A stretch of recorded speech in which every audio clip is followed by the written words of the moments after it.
नमस्कार. DS4 मराठी न्यूजमध्ये स्वागत आहे.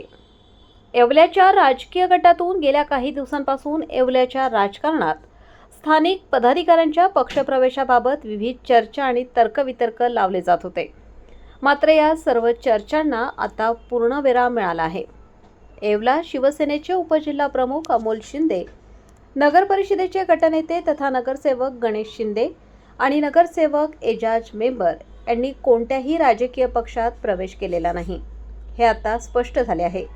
या संदर्भात पसरवल्या जाणाऱ्या बातम्या निव्वळ अफवा असल्याचे समोर येत आहे.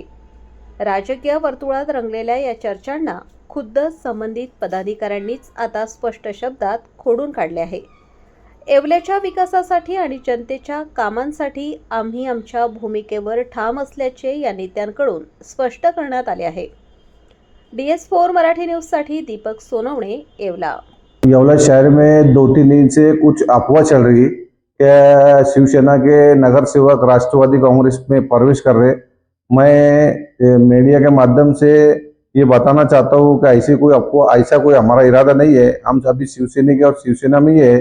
और ये कॉम्पिटेट जो है हमारे गट नेता आदरणीय गणेश भाऊ शिंदे, इनके कान पे भी हमने डाले। गणेश भाऊ ने सब नगर सेवक से संपर्क करे और सब नगर सेवक से संपर्क करके खातरी सी रह के हम शिवसैनिक और शिवसेना में रहेंगे और कोई अफवाह पे विश्वास न करे। आज येवले शहरात आज तसेच 1-2 दिवसापासून अतिशय अफवेचं पीक आलेलं आहे. मी उपजिल्हा प्रमुख शिवसेना या ठिकाणी सांगू इच्छितो की हे जे राष्ट्रवादीचा जो काही पक्ष प्रवेशाचा काही कार्यक्रम आहे, तर त्यात येवल्यातील नगरसेवक तसेच काही पदाधिकारी प्रवेश करणार आहे, असं जे येवला या ठिकाणी तसेच बाहेर अनेक ठिकाणी या अफवा पसरलेल्या आहेत. त्या अफवा पसरल्या, आमच्या कानापर्यंत बी त्या अफवा आल्या. तर ही जाणून बुजून दिशा बोलवण्याचं कोणीतरी काम करत आहे, हे अतिशय चुकीचं असून या निव्वळ अफवा आहेत. या ठिकाणी गटनेते गणेश भाऊ शिंदे तसेच नगरसेवक एजाजभाई शेख आम्ही सर्वांशी चर्चा केली. गणेश भाऊंनी स्वतः गटनेत्यांनी सर्व नगरसेवकांशी चर्चा केली. मी अनेक पदाधिकाऱ्यांशी चर्चा केली. तर असं कुठलंही काही आढळून आलेलं नाही. या फक्त निव्वळ अफवा आहे. या अफवावर कोणी विश्वास ठेवू नये. असा कुठलाही कोणी शिवसेना सोडून जाणार नाहीये आणि कोणी या संभ्रमात राहू नये की राष्ट्रवादीचा जो प्रवेशाचा कार्यक्रम आहे त्यात कोणी नगरसेवक किंवा कोणी पदाधिकारी प्रवेश करणार आहेत.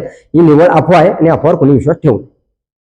रेस्टॉरंट वर्मा पॅलेस, येवला कोपरगाव रोडचं आकर्षण.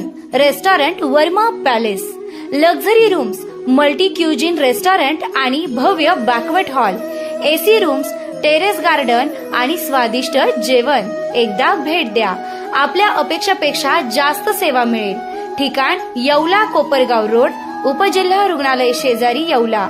Restaurant Verma palace.